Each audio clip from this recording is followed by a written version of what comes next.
En el video anterior estuvimos refiriéndonos a la primera Bienal Hispanoamericana de Pintura de Coltejer. Ese era el nombre, 1968. Ahora la segunda Bienal, 1970, cambió de nombre, Bienal de Arte de Medellín. La primera y la segunda se hicieron en la ciudadela universitaria de la Universidad de Antioquia en Barranquilla. Estaba todavía sin ocupar todos los bloques de la ciudadela. El museo universitario estaba sin montar, completamente vacío, simplemente tenía acumulada una cantidad de piezas de la vieja colección del Museo de Etnografía, que funcionaba donde ahora están las Torres Marco Fidel en el centro, por allá cerquita a la plazuela de San Ignacio.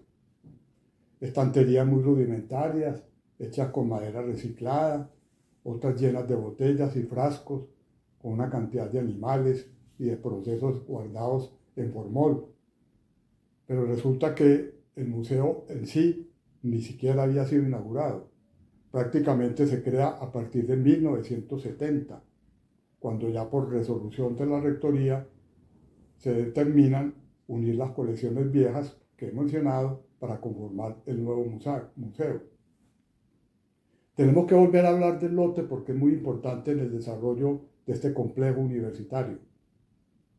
Una figura central en toda esta historia es Ignacio Vélez, quien fue concejal de Medellín, 2 veces decano de la Facultad de Medicina, rector de la universidad, en fin, hizo los primeros contactos. Entonces por allá, por la época en que él estaba en el consejo, coincide esos años de la venta del ferrocarril de Antioquia.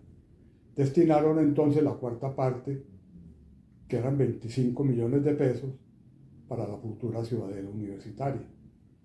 A él le interesaba un lote muy grande de 450.000 varas, que estaba en toda esa zona, inundada por el viejo río Medellín antes de que estuviera canalizado. Pero resulta que ese lote se lo vendió el municipio de Medellín al Instituto de Crédito Territorial para construcción de vivienda. Ellos se sintieron engañados, porque era un lodazal, un pantanero, una tierra poco firme. Sin embargo, Ignacio Vélez persistía en la idea que el lote era el adecuado, porque decían los viejos compradores que eso era para un parque o espacio público abierto, no para nada más. Y mandó unos trabajadores a que hicieran una excavación de 1,50 metros de profundidad y resulta que todo eso era una capa de limo que se formaba por las corrientes del río Medellín. Y debajo la maravilla era una mina de material de playa, de piedra y de arena, las cuales se utilizaron precisamente en la fabricación de las estructuras para los distintos bloques de la universidad. Donde está el museo universitario era lo más cercano a la canalización del río Medellín. Entonces empezaban a sacar tierra, arena, material, de playa. Y habían hecho una excavación tan profunda que después aprovecharon para hacer entonces ahí el museo universitario. Pero no pensaron bien el problema con el nivel freático. No solamente inundó el sótano del museo, sino que siguió con el Teatro Camilo Torres y con la biblioteca, pero eso es tema de otra conversación. El edificio del museo son 6.403 metros de área. Ya hemos determinado cómo estaba. Pero afuera, en la plazuela central, se estaba desarrollando el proyecto de Rodrigo Arenas Betancourt, a quien lo había contactado Ignacio Vélez viajando hasta México en un suburbio donde lo encontró lleno de piezas escultóricas que invadían hasta el andén y la calle. Logró convencerlo para que viniera a hacer el proyecto y en una de las venidas del presidente Carlos Lleras Restrepo, que tenía mucho interés en la construcción de esta ciudadela, recordando la creación de la Ciudad Blanca que llaman de la Universidad Nacional en Bogotá, y un día vio al señor montado en unos andamios haciendo obras, porque es que no solamente estaba haciendo el de la fuente, sino que simultáneamente los predios de la ciudad universitaria había acondicionado en salud pública unos techos que le hizo la universidad para el taller de escultura, y allí fundió el Cristo de Pereira, el flautista del San Ignacio, en fin. Y el presidente le preguntó a Ignacio: ¿este señor será capaz de hacerme un monumento que tengo pensado? A lo cual le contestó Ignacio Vélez: sí, él es capaz, él es muy competente. Pues dígale que se estudie la batalla del Pantano de Vargas, que lea todo lo que encuentre, que cuando esté bien enterado vaya a conversar conmigo. Yo sí sé de eso, Ignacio, yo sí sé de eso. Y efectivamente pasó el tiempo y Arena Betancourt se contactó con el presidente, le llevó los proyectos, empezó la construcción y empezaron los problemas. Un día volvió a llamar Carlos Lleras a Ignacio Vélez y le dijo: yo no aguanto a ese señor, ¿qué problema? No hay cómo manejarlo, quiere hacer lo que le da la gana. Déjeme que yo le arregle eso, señor presidente. Entonces llamó a Arena Betancourt y Arena le dijo lo mismo. Es que él cree que porque pone la plata puede poner las condiciones a hacer lo que él quiera. Lo cierto del caso es que entre tire y afloje, el hombre terminó el proyecto.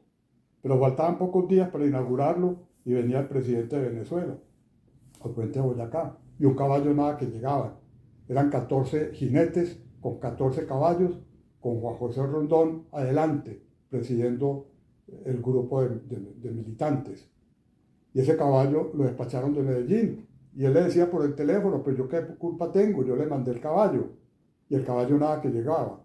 Entonces el ejército por tierra y el departamento de investigaciones por aire en avionetas empezaron a buscar el caballo y lo encontraron en una casa de citas en Pereira.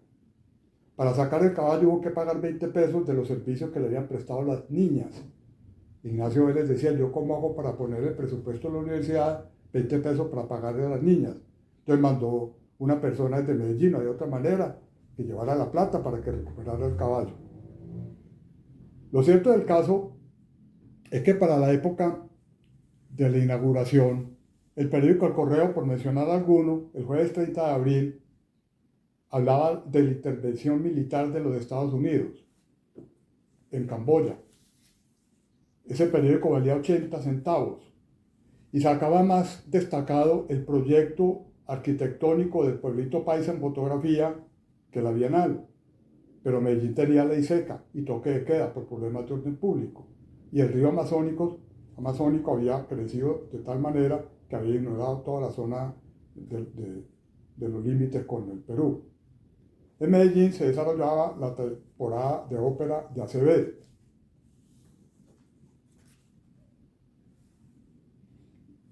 ¿Qué exposiciones había en la ciudad? Bernardo Salcedo exponía en el FIT National City Bank, que queda en la avenida La Playa con Junín. Álvaro Barrios exponía en el Banco de Caldas. En el Museo ESEA había una colectiva de grabadores mexicanos, una individual de Camilo Cardona, un pintor primitivista, y Andrés de Santa María Perdón, que era la primera oportunidad que teníamos en Medellín de ver los originales, fuera los que tenía el Museo ESEA, de este pintor. Se inauguró el Hotel Intercontinental y el Hotel Nutibara se había reinaugurado porque lo habían renovado precisamente para poder competir con él. Y la Galería Sintéticos estaba funcionando, donde fue la primera oportunidad que tuvimos de ver la obra de Alejandro Obregón.